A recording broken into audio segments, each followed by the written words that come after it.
Hi everyone, my name's Kat and we are here to go over the 5 universal firearm safety rules today. Firearm safety rule number 1, every firearm is loaded. You may also hear this one phrased as treat every firearm like it's loaded, or know the status of your firearm, and if you're not sure, check. Anytime someone hands you a firearm, you are also responsible for checking the status of it. And if you're not sure, ask. Your local range is a great place to ask questions, and they'll be happy to show you how to make sure your firearm is safe before using. The reason that we check to make sure firearms are unloaded is because it's not unheard of to have incidents where a firearm has discharged and the person went, "Oh, but I thought it was unloaded." If a firearm has been out of your direct control or view for any period of time, it's prudent to double check it again when you next have hold of it. Firearm safety rule number 2. Keep your firearm pointed in a safe direction. Now think for a second what we would mean by safe direction. On the range, it's easy. The direction is downrange, there's a bullet trap at the end, and it's designed to stop bullets. Out and about, a safe direction is anything that could or would actually stop a round. So look around where you are for a second. Is there anything you could see that would be a safe direction? If not, then think about where the safest direction would be. Firearm safety rule number 3. Keep your finger off of the trigger and straight along the slide until your sights are on target and you've made the conscious decision to shoot. So in all my classes, what this looks like, I'm going to use my blue demo right here. My trigger finger is high on the slide, often touching the metal at the top. And if I'm to look at the firearm from the other side, you'll notice you cannot see any part of my trigger finger from the other side of the firearm. If it's poking down like that, it is too low. So we want to keep our trigger finger nice and high along the slide.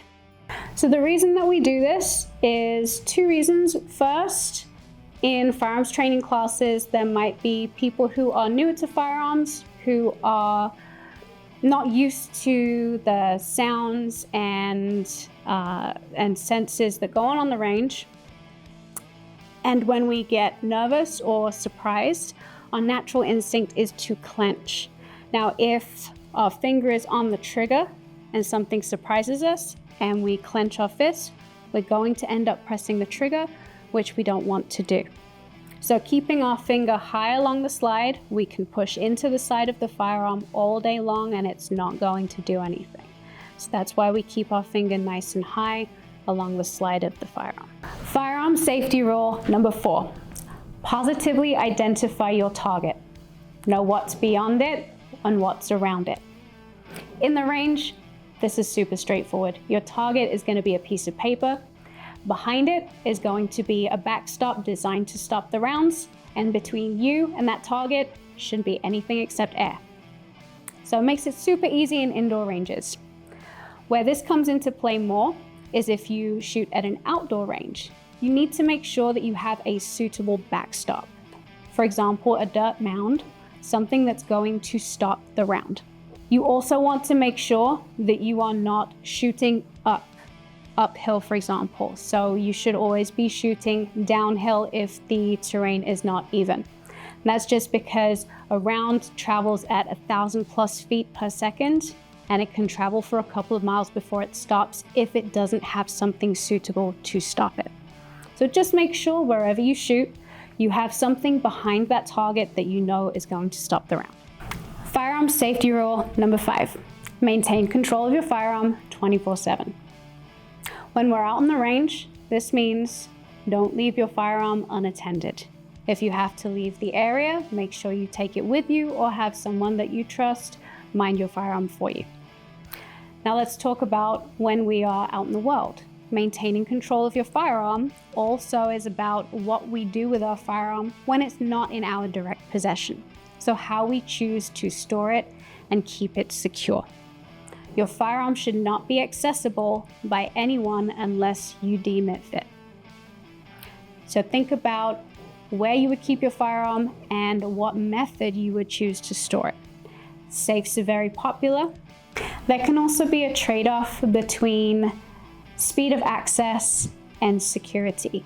Typically, something that is quicker to access may be a little bit less secure than something with more layers of security. Think about if there's a large safe inside of a closet, you have to go through more steps to access a firearm in that, versus if a firearm is in a bedside drawer.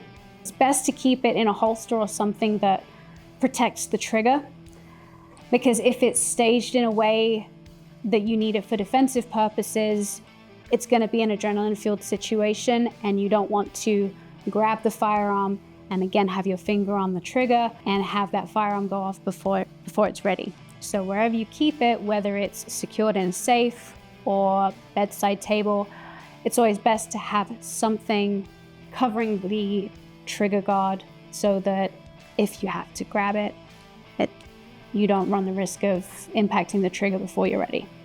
So we've covered the 5 universal firearms safety rules, but that's not to say that as responsible firearms owners, you cannot also add your own rules to this list.